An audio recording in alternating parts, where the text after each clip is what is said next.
जी तो अस्सलाम वालेकुम। मार्केट के हालात कुछ लाल लाल और रेड रेड चल रहे हैं। जैसे कि आप लोग देख रहे हैं कि ये एक वीकली टाइम फ्रेम है और आज की candle closing it's very important for Bitcoin because today is the last day of the week. और अगर आज की ये कैंडल बेरिश क्लोज होती है जो कि आपके सामने है, मैं इसको थोड़ा सा जूम कर लेता हूं ताकि आपको थोड़ा क्लियर नजर आए। ये कैंडल है जी बिटकॉइन की बेरिश कैंडल है। इसको बेरिश इनगॉल्फिंग कैंडल भी कहते हैं। अगर आपको नहीं पता बेरिश इनगॉल्फिंग कैंडल क्या होती है तो इसमें देख सकते हैं। This is the bearish engulfing candle जो कि सीधा सीधा ड्राइंग में नजर आ रही है। ये अगर बेरिश ट्रेंड फेल होता है तो वो किस वजह से और कैसे हो। आज की कैंडल इसलिए इम्पोर्टेंट है बीटीसी की क्योंकि एक तो ये वीक की लास्ट डे टुडे मॉर्निंग में 5 AM मॉर्निंग में ये कैंडल क्लोज होगी वीकली। अब तो हम डे में आ गए हैं और डे की जो कैंडल है वो अगर देखें तो एक हमें छोटा सा पुल बैक मिला है वॉल्यूम के साथ, जो कि यहाँ पे आपको नजर आ रहा है साफ साफ ये कैंडल। और अगर ये कैंडल क्लोज होती है यहाँ पर 21,600 पर क्लोज होती है सुबह 5 बजे तो हम एक गुड पुल बैक देख सकते हैं यहाँ से प्राइस का वो ऊपर की तरफ।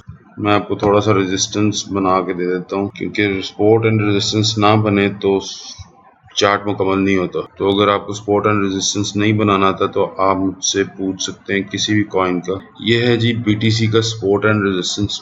अगर हम प्रीवियसली देखें इसी चार्ट को तो एक बार टच यहाँ पर है, दूसरी बार टच यहाँ पर है, ये दोनों तो हो गए रेजिस्टेंस।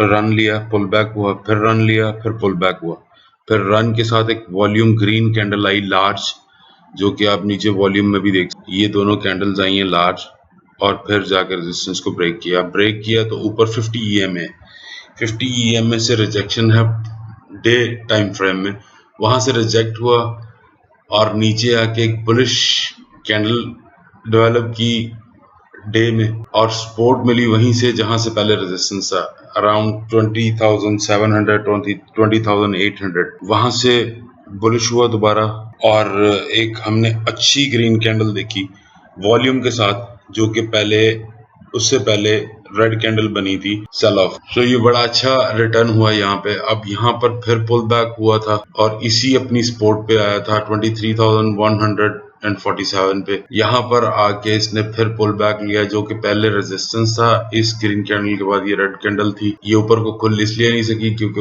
ऊपर से ही चैनल सेल ऑफ का मार्केट में सेल ऑफ चल रहा था और ऊपर से रिजेक्शन थी हैवी रेजिस्टेंस जो कि पहले 23,200 पे था रेजिस्टेंस, फिर 24,200 पर आया, फिर 25,200 पर आया, जैसे कि ये लास्ट रेजिस्टेंस है 25,200। सो ये यहाँ पर आया दोबारा और यहाँ से फिर एक रन हुआ ऊपर का और फिर वहां से पुल बैक। जब पुल बैक आया और जब वो इस स्पोर्ट पर आया अपनी 23,200 पर तो वहां पर इसको वन डे में कैंडल क्लोज हुई और 50 EMA की रेजिस्टेंस की वजह से ये कैंडल रिजेक्ट हुई फ्रॉम 50 EMA। ये 50 EMA है, वहां से ये कैंडल रिजेक्ट हुई है और ये देखें ये बेरिश कैंडल है। नीचे वॉल्यूम देखें, अभी तक उतना वॉल्यूम नहीं आया। अगर वॉल्यूम आता है तो वो कम से कम इस रेड कैंडल से ज्यादा हो वॉल्यूम की कैंडल, तो फिर हम एक बहुत अच्छा बाउंस देख सकते हैं प्राइस में जो कि मेरा ख्याल है कि 23,200 और 23,100 के करीब रहेगा। वहां से फिर आपको एक रिजेक्शन होगा। डेली की टाइम फ्रेम में देखें बीटीसी की प्राइस को तो ये क्लोज अगर होती है यहाँ पर can see a good bounce from here again. और अगर ऐसा नहीं होता तो हम यहाँ से ये जो पहले इसका अप देखा, मैं शॉर्टर टाइम फ्रेम में जाता हूँ थोड़ा सा क्लियर हो जाएंगी चीजें। अब ये देखें ये एक सपोर्ट है, यहाँ पर डबल बॉटम, फिर यहाँ पर फिर लॉन्ग विक बुलिश कैंडल और अब ऊपर पर रेजिस्टेंस चल रहा है, कंसिस्टेंटली चल रहा है। 1 2 3 कैंडल जो है वो रेजिस्टेंस में है, बार बार रिजेक्ट हो रही हैं, उनसे ऊपर नहीं जाया जा रहा और ना जाने की वजह यही है कि ऊपर रेजिस्टेंस है और ये रेजिस्टेंस है अराउंड 21,600। तो ये रेजिस्टेंस चल रहा है। अगर इस रेजिस्टेंस को खत्म करना है तो प्राइस बाउंस करेगी और उसके लिए एक अच्छी वॉल्यूम की कैंडल चाहिए, छोटी सी कैंडल नहीं चाहिए कि छोटी सी कैंडल आए और हम एक्सपेक्ट करें। कंडीशन के हिसाब से BTC again in a bearish trend. Coin telegraph पे अगर देखा जाए तो आप हेडिंग पढ़ सकते हैं 3 reasons why bitcoin price bottom is not in. मतलब इनका कहना है कि अभी तक बॉटम नहीं आया बीटीसी का। On the daily chart BTC price climb 2.58 to 21,372 पर token but was still down by nearly 14.5% week to date. It's worst weekly return since mid August. Position ये है कि अगर आप डेली टाइम फ्रेम में जाएं, कम से कम 23,150 से अबव कैंडल क्लोज करनी है बीटीसी की विद वॉल्यूम, और अगर वॉल्यूम नहीं आता so we can see a dump from here. ये बुलिश फ्लैग कैंडल थी, नीचे टूट गई है। तो मैक्सिमम जो मार्केट के चांसेस नजर आ रहे हैं वो नीचे जाने के। मेरे लिए नेक्स्ट सपोर्ट जो है वो बीटीसी की बहुत छोटी सी सपोर्ट है, वो 20,000, और मे बी अगर और नीचे जाए तो 19,950। और अगर बात की जाए इथेरियम की तो मैंने आपको कहा था कि if we can not hold 1604 अगर, तो हम वहां सर एक जरूर पुल बैक देखेंगे फ्रॉम 1560। ये जो मूविंग एवरेज है 50 का, ये इसको स्टिल रिजेक्ट कर रहा है और वैसे भी ऊपर अब रेजिस्टेंस है। पहले सपोर्ट थी, अब वो टूट चुकी हैं, अब वो हैवी रेजिस्टेंस में आ चुकी। ये पहले सारे विग्स थी। विग्स इसलिए थी कि प्राइस पंप होता था सपोर्ट से और ऊपर रेजिस्टेंस था heavy, and we get a support from 50 EMA, और वहां पर एक बुलिश कैंडल डेवलप हुई और वहां से pull back with a big green candle return to upward. और इसी जगह पर अगर आप ये देख लें तो हम वहां से ऊपर से रिजेक्ट हुए, विग डेवलप देन रिजेक्ट, और नीचे एक विग डेवलप हुई, जिसका मतलब है कि वी हैव अ सपोर्ट। मेरी ट्रेड चल रही है 1550 से। यस, मेरी लॉन्ग की ट्रेड है और मैं वेट कर रहा हूँ मार्केट का कि मार्केट किस साइड पे पलटती है, किस साइड पे जाती है, तो फिर उस हिसाब से मैं अपनी ट्रेड लूंगा। वैसे मेरा स्टॉप लॉस जो है वो मेरी बाइंग से $1 या $2 ऊपर है विद लॉस, और अगर मैं लॉस में बंद करूंगा तो मैं वेट करूंगा 1520 का। अगर मैं इसकी ट्रेंड लाइन ड्रॉ करता हूँ और अगर मैं ऊपर से रिजेक्शन दिखाऊं आपको जो कि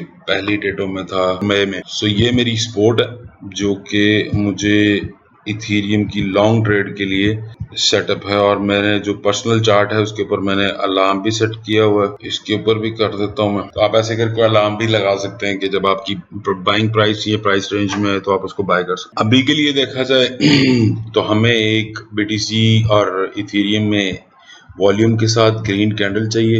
इतना मुश्किल नहीं होता करना, सीखना कि चार्ट क्या कह रहे हैं, नेक्स्ट मूव क्या होगा। नेक्स्ट मूव आपकी चार्ट के हिसाब से परसेप्शन होती है, इट्स नॉट कंफर्म। किसी को भी ये नहीं पता होता कि कंफर्म ये होगा। ये बार बार यहाँ से रिजेक्ट हो रहा है 50 ईएमए से। अब जब ये 50 ईएमए से बार बार रिजेक्ट हो रहा है और अगर सुबह मॉर्निंग तक 4.5 घंटे या 4 घंटे 30 मिनट के बाद एक कैंडल डेवलप होती है जो वापस इसको यहाँ तक ले जाती है, और अगर मॉर्निंग में ये कैंडल डे की इसी तरह क्लोज होती है तो यहाँ से एक अच्छा खासी विग ऊपर को एक बनेगी जो इस ट्रेंड लाइन को दोबारा टेस्ट करेगी, और वहां से हम वापस, हमें सबसे पहली सपोर्ट मिलेगी 1450 1458 पे, और उसके बाद वहां से हल्का सा पुल बैक होगा जो रीटेस्ट करेगा 1520 1530 को। और बिगेस्ट जो सपोर्ट है हमारी मस्ट बाय फ्रॉम 1350 टू 1348 और 1355। सो ये जी मार्केट की कंडीशन है और मार्केट के हालात हैं। इनको पढ़ना चार्ट्स को और इनको सीखना बहुत मुश्किल नहीं है। अगर आप इरादा कर लें कि मैंने सीखना है और मैंने करना है तो ये बहुत इजी है, और कोई भी चीज़ है वो करने से आती है। सो आपको अगर अपने चार्ट्स को खुद पढ़ना है और सीखना है और किसी पे वेरी नहीं करना, तो सबसे बेस्ट ये है कि आप अपना ट्रेडिंग व्यू पर चार्ट बनाएं, ड्राइंग बनाएं, किसी भी किस्म की जैसी भी हो, वो आपको खुद बताएगी कि जो आपने डेवलप किया है क्या ये मुझे इस बात का जवाब देती है कि ये लेजिट है, और अगर नहीं देती तो आपको खुद समझ आएगी कि आप कहाँ कहाँ और कितनी कितनी मिस्टेक कर रहे हैं। किसी को भी नहीं पता था इथेरियम 2000 से वापस आएगा।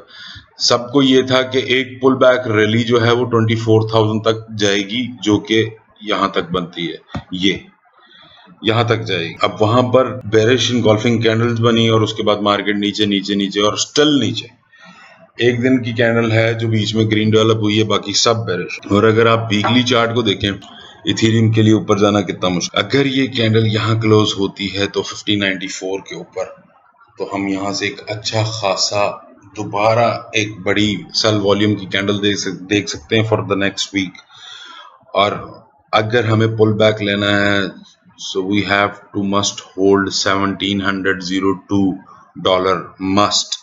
इससे ऊपर क्लोज होनी चाहिए, नीचे ये सारी विग हो। अगर ये विग होगी तो उससे ऊपर दोबारा पुल बैक होगा, उसका बाइंग वॉल्यूम या बायर्स इतने ज्यादा हैं कि इसको pull back below 1597, so we can see a good dump from here. So ये था आज का चार्ट समझने में मुश्किल आती है तो आप मुझे कमेंट्स में बता सकते हैं, और अगर किसी और कॉइन का आपको टीए चाहिए है तो मैं ज़रूर दे सकता हूँ। बस कमेंट में मुझे बता दीजिएगा और दुआ में याद रखिएगा। अल्लाह हाफिज़।